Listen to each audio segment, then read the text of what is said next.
हाय दोस्तों, कैसे हैं आप सभी। मैं डॉक्टर अनव्यास फिर से अपने यूट्यूब चैनल पर आप सभी का स्वागत कर रहा हूं और आशा कर रहा हूं सभी ठीक है, मस्त है, एंजॉय कर रहे हैं। Employ relation and labour laws का सब्जेक्ट चल रहा है। 14 मोस्ट इंपॉर्टेंट क्वेश्चन में लेकर आ गया हूं और बहुत ही शानदार सब्जेक्ट रहा, बहुत ही शानदार बातें रही इस सब्जेक्ट में, बहुत ही शानदार हमने लॉस देखे। अंतिम प्रहार का अंतिम क्वेश्चन लेकर आ गया हूँ, है ना। तो आप सभी तसल्ली से हो गए होंगे, आप सबने बहुत मेहनत करी। अगर आप इस वीडियो तक आ गए हो तो यकीन मानिए इस सब्जेक्ट के अंदर आप सबने बहुत ज़्यादा मेहनत करी है। आप सभी डिटेल वीडियो देख चुके हो, आप सब अंतिम प्रहार के वीडियो देख चुके हो, आप सबने नोट्स बनाए हैं, ऐसी मेरी पूरी दिल से आशा है और मेरी पूरी टीम की दिल से दुआ है और इच्छा है कि आप, और शुभेच्छा है कि आप सबका पेपर कल का बहुत अच्छा जाए और आप सभी बहुत अच्छा स्कोर करो और अंतिम प्रहार के भी ज़्यादा क्वेश्चन आए, है ना।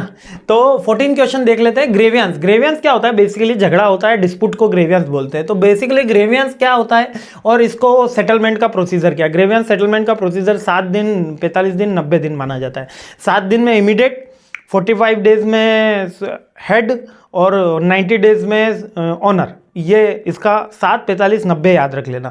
इसके बाद आ जाते हैं अपन पर्पस ऑफ ग्रेवियंस फंक्शन। अब ग्रेवियंस फंक्शन इस इंडस्ट्रियल रिलेशन का एक पार्ट होता है जिसमें ये डिपार्टमेंट इस तरीके से फाइंड आउट करता है कि environment, grievance handling is essential of managing positive environment इससे क्रिएट होता है, प्रमोटिंग होते हैं एम्प्लॉय, सेटिस्फेक्शन लेवल बढ़ता है, मोटिवेट होते हैं एम्प्लॉय और हार्मोनी क्रिएट होती है और प्रोडक्टिव एक्टिविटी होती है। तो इसकी बेसिकली इंपॉर्टेंस तो है ही। अब सेटलमेंट का प्रोसीजर याद रखना। सबसे पहले हमको इन्फॉर्मेशन होनी चाहिए कि भैया झगड़ा किनके बीच में हुआ है। रामलाल ने श्यामलाल को मारा है कि श्यामलाल ने रामलाल को मारा है कि दोनों ने एक दूसरे को मारा है। तो पहले हम इन्फॉर्मेशन लेंगे कि कहाँ पे झगड़ा हुआ है, किस पर्पस से झगड़ा हुआ है, मैनेजर के हुआ है, लेबर मैनेजर के बीच में हुआ है, लेबर के बीच में हुआ है, किस पर्पस से हुआ है, किस कारण से हुआ है। तो इन्फॉर्मेशन गैदर करी जाती है। अच्छा, ये ग्रेवियंस सोल्व करने का काम ट्रेड यूनियन भी कर सकती है और मैनेजमेंट भी कर सकती है और वहाँ का मैनेजर भी कर सकता है या आर्बिट्रेटर भी कर सकता है, और इन सब से नहीं हो तो फिर गवर्नमेंट तो है ही।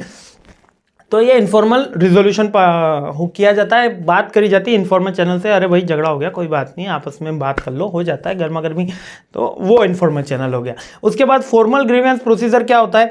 फॉर्मल ग्रीवियंस के अंदर एक कमेटी बैठेगी, कमेटी वो बात सुनेगी, फिर कमेटी उसके बीच में वोटिंग करी जाएगी कि किसकी बात सही, किसकी बात गलत है, और उसके बाद उसमें उस कमेटी में सबमिशन करना होता है ग्रीवियंस सबको अपने अपने अकॉर्डिंग, है ना। विवाद सबमिट करा और उसके अकॉर्डिंग फिर उसमें इन्वेस्टिगेशन भी होगा, कमिटमेंट होगी, इन्वेस्टिगेट भी होगा, फिर उसका सॉल्यूशन निकाला जाएगा। अगर सॉल्यूशन निकालने के इसमें 2-3 प्रोसेस है, या तो काउंसिल कमेटी उसका सॉल्यूशन दे दे या आर्बिट्रेज सॉल्यूशन दे दे। आर्बिट्रेशन कौन होता है? जो दोनों के बीच में एक तरीके का पंथ प्रधान होता है, थर्ड पार्टी होती है, वो कमेटी के अपने राय दे रही होती है, राय दे देता है ना, कि ये झगड़ा, जैसे रामलाल श्यामलाल मोहन को मानते हैं तो मोहन आर्बिट्रेज बनाया जा सकता है। अब मोहन कौन हो सकता है? वो सोशल वर्कर हो सकता है, वो कोई लीडर हो सकता है, इन दोनों का वेल नोन हो सकता है, उसको आर्बिट्रेशन बोलते हैं, है ना, आर्बिट्रेशन बोलते हैं, और उस एक्टिविटी को आर्बिट्रेशन बोलते हैं। और बस मीडिएशन की कमेटी और फिर उसका फॉलोअप ले लिया जाता है। अब इसको फिर से समझा देता हूँ, है ना, थोड़ा सा फास्ट में समझ लिया इसलिए अब स्मॉल में समझा। जब भी ग्रेवियंस आएगा तो कमेटी के पास जाएगा, कमेटी के पास जाएगा तो इन्फॉर्मेशन कलेक्ट होगी, इन्फॉर्मेशन कलेक्ट होने के बाद उसके ऊपर मीटिंग होगी, मीटिंग में इन्वेस्टिगेट किया जाएगा और एविडेंस देखे जाएंगे और फिर एक डिसीजन लिया जाएगा। अगर डिसीजन से नॉट एग्री होते हैं तो आर्बिट्रेटर के पास जाया जाएगा, आर्बिट्रेटर यानी कि थर्ड पार्टी, उससे डिसीजन लिया जाएगा। उससे भी अगर नॉट एग्री होंगे तो गवर्नमेंट के पास जाया जाएगा। अगर उससे एग्री हो जाते हो या उस काउंसिल से ही एग्री हो जाते हो तो उसको एनफोर्स कर दिया जाता है और बाद में फॉलोअप ले लिया जाता है। तो यहाँ पर पूरा का पूरी चीज अपनी कंप्लीट हो जाती है। आई होप सारे पॉइंट आपने कवर कर लिए हैं और कहीं पे कोई अपना अंतिम प्रहार में सीरीज भी नहीं रही है, और अच्छे से अपना और ब्रेनियन फिट देख लेना, ये पॉइंट रह गया। बेनिफिट क्या होगा इस कमेटी का?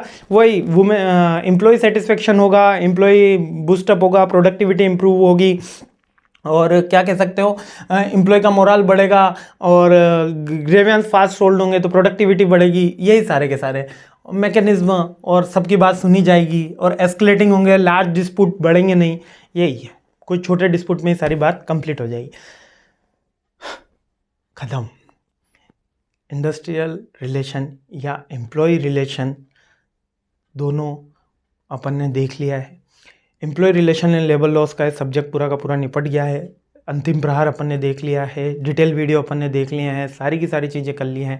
आपका कल का पेपर बहुत अच्छा जाने वाला है, ऐसी मेरी पूरी दिल से इच्छा और दुआ भी है, मेरी और मेरी पूरी टीम की दुआ है और इच्छा भी है। अंतिम प्रहार काफ़ी अच्छा करेंगे और आपने काफ़ी मेहनत करी है, यकीन मानिए आप सब काफ़ी मेहनत कर रहे हैं। आप काफ़ी समय से इंतजार भी कर रहे थे हमारी सीरीज़ का। मैं लेट हो रहा था क्योंकि आपको ही पता है फर्स्ट सेम के भी एग्ज़ाम चल रहे, थर्ड सेम में कल ही दूसरे सब्जेक्ट के एग्जाम थे आईबी वालों के लिए। आईबी वालों की कौन सुनता है ना। बोलते हैं आईबी वाले, बोलते हैं हमारी कौन सुनता है सर, कॉलेज वाले भी नहीं सुनते।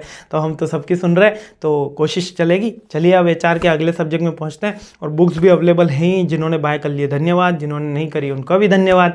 चलिए आगे बढ़ते हैं और अगले सीरीज में अगले क्वेश्चंस में हमला बोलते हैं। जय हिंद।